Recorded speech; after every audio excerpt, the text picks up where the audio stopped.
Terima kasih klik video ini dan jangan lupa subscribe. Pada 8 Julai 2015, seorang ayah telah berjanji dengan anaknya untuk pergi bersama-sama ke dusun durian miliknya dan sepatutnya menjemput anaknya itu pada jam 5 pagi. Bagaimanapun, Mangsa alias bin Mak Nur berusia 52 tahun ketika kejadian tidak hadir seperti yang dijanjikan dan membuatkan anaknya tertunggu-tunggu. Beberapa kali anak Mangsa cuba menghubungi ayahnya namun talian gagal dihubungi. Bahkan ayahnya juga yang sebelum ini akan sentiasa memaklumkan kepada keluarganya jika berlaku sesuatu kepadanya tidak menghubungi sesiapa pada waktu itu. Khawatir dengan apa yang berlaku kepada Mangsa yang mempunyai dusun durian dan kolam ikan, keluarganya pergi mencarinya sepanjang hari di dusun, kolam ikan dan tempat-tempat yang sering dikunjungi Mangsa tetapi tidak berjaya. Selepas berbincang dengan keluarganya, anak Mangsa memutuskan untuk membuat laporan polis tentang kehilangan bapanya. Lalu, apa yang terjadi kepada Mangsa? Ini adalah kisahnya.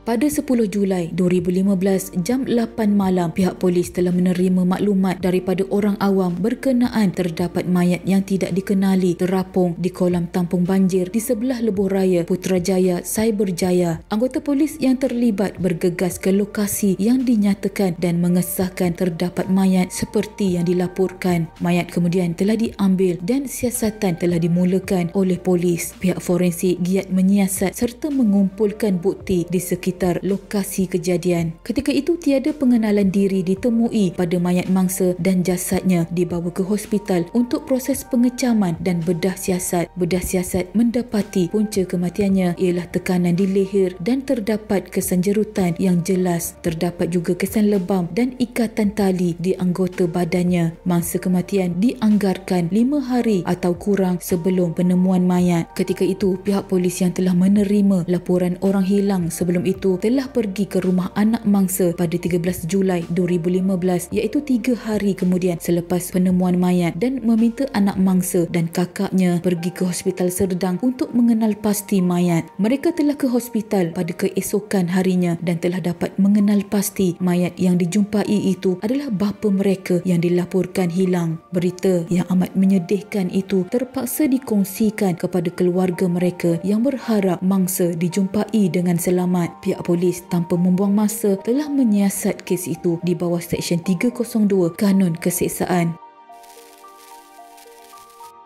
Hasil siasatan menurut isteri kedua Mangsa, pada hari Mangsa dilaporkan hilang kira-kira jam 9.40 malam. Mangsa sedang berehat di rumahnya apabila menerima panggilan telefon daripada seorang pemanggil yang ingin membeli buah durian. Mangsa ketika itu telah meminta pemanggil tersebut untuk datang pada hari lain tetapi pemanggil itu berkeras untuk datang pada malam itu juga. Mangsa telah keluar dari rumah kira-kira jam 10 malam dan itulah kali terakhir Mangsa dilihat oleh isterinya. Mangsa tidak pulang-pulang ke rumah. Selepas itu, isterinya cuba menelefon dan menghantar SMS kepada Mangsa selepas dia tersedar dari tidur dan bangun pada pukul 2.30 pagi tetapi tiada jawapan. Pada masa yang sama, polis turut menemu bual adik Mangsa yang juga bekerja di dusun durian Mangsa. Menurutnya, Mangsa dilihat berada di dusun itu bersama 2 lelaki yang tidak dikenali antara jam 10 malam hingga 11 malam pada 7 Julai 2015 dan melihat mereka menaiki sebuah Pajero merah. Kira-kira jam 11 malam, seorang lagi pekerja di dusun melihat Mangsa bersama 2 orang lelaki Melayu di pondok di dusun durian. Mangsa sebelum itu telah memberitahunya bahawa dia akan datang ke kebun untuk mengambil beberapa biji buah durian. Apabila tiba di dusun itu, Mangsa mengarahkan pekerjanya untuk memotong beberapa buah durian untuk dimakan. Setelah mereka berada di dusun itu selama hampir 45 minit, Mangsa mengarahkan pekerjanya untuk memuatkan beberapa buah durian ke dalam Pajero merah. Selepas mereka selesai memuatkan durian, Mangsa bersama-sama 2 lelaki itu beredar dengan kenderaan tersebut. Siasatan bersama dengan syarikat telekomunikasi mendedahkan bahawa 7 Julai 2015 sekitar jam 9.30 malam hingga 10.30 malam, Mangsa telah menerima 10 panggilan masuk daripada nombor telefon seorang lelaki iaitu suspek pertama Syazwan bin Saad berusia 29 tahun ketika kejadian. Polis tanpa membuang masa telah menjejaki suspek. Pada 27 Julai 2015, suspek pertama yang merupakan pegawai pasukan bantuan dan menyelamat bencana khas Malaysia, SMART, telah ditangkap oleh polis. Apabila pasukan polis tiba di rumah suspek dan memperkenalkan diri mereka sebagai pegawai polis, suspek mengambil masa 20 minit sebelum pintu dibuka dan dilihat cuba melarikan diri. Berlaku pergelutan antara polis dan suspek sebelum akhirnya dia ditangkap. Hasil siasatan bersama suspek pertama membawa kepada penangkapan 3 lagi suspek yang terlibat dalam kes ini. Suspek kedua, Iskandar Zulkarnain bin Abdul Manaf, berusia 28 tahun ketika kejadian. Suspek ketiga, Lim Chun Ji, berusia 26 tahun ketika kejadian, dan suspek keempat, Muhammad Idris Abu Bakar, berusia 40 tahun ketika kejadian. Suspek kedua dan keempat juga merupakan pegawai pasukan bantuan dan menyelamat bencana khas Malaysia, SMART. Pada 6 Ogos 2015,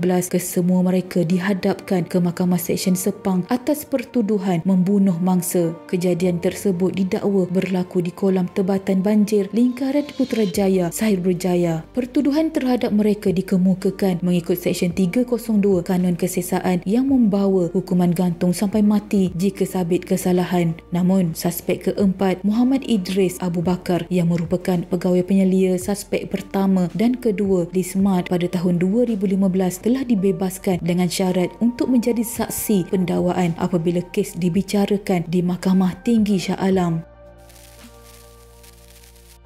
Jadi, apakah motif kes ini? Menurut Muhammad Idris, dia bekerja sambilan di kolam ikan milik suspek ketiga yang disewakan oleh mangsa. Sejak Jun 2015, suspek ketiga, Lim Chun Ji, dilihat sangat rapat dengan suspek kedua, Iskandar Zulkarnain Abdul Manaf, dan semua kerjanya sebelum ini di kolam itu telah diambil alih oleh suspek kedua. Muhammad Idris memberitahu yang dia telah menerima mesej WhatsApp daripada suspek ketiga yang mengandungi kad pengenalan mangsa dengan mesej kasih settle. Hasil siasatan, anak perempuan mangsa telah mengesahkan bahawa ayahnya sebelum kematiannya mempunyai 5 kolam ikan di mana 4 daripadanya telah disewakan kepada suspek ketiga, iaitu kepada syarikatnya J&J Fishing. Suspek ketiga telah berminat untuk membeli kesemua kolam ikan mangsa, tetapi mangsa sekeluarga menentang sekeras-kerasnya. Sejak dari itu, pelbagai cara telah diusahakan oleh suspek ketiga bagi mendapatkan pemilikan kekal kolam ikan tersebut. Ketiga-tiga suspek kemudian didapati bersalah kerana membunuh mangsa dan telah dijatuhi hukuman gantung sampai mati oleh Mahkamah Tinggi Shah Alam.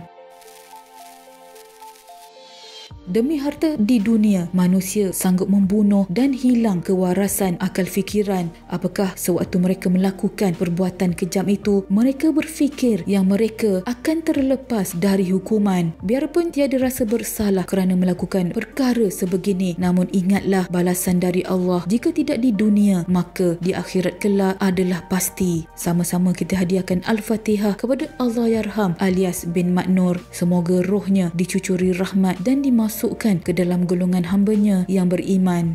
Sekian.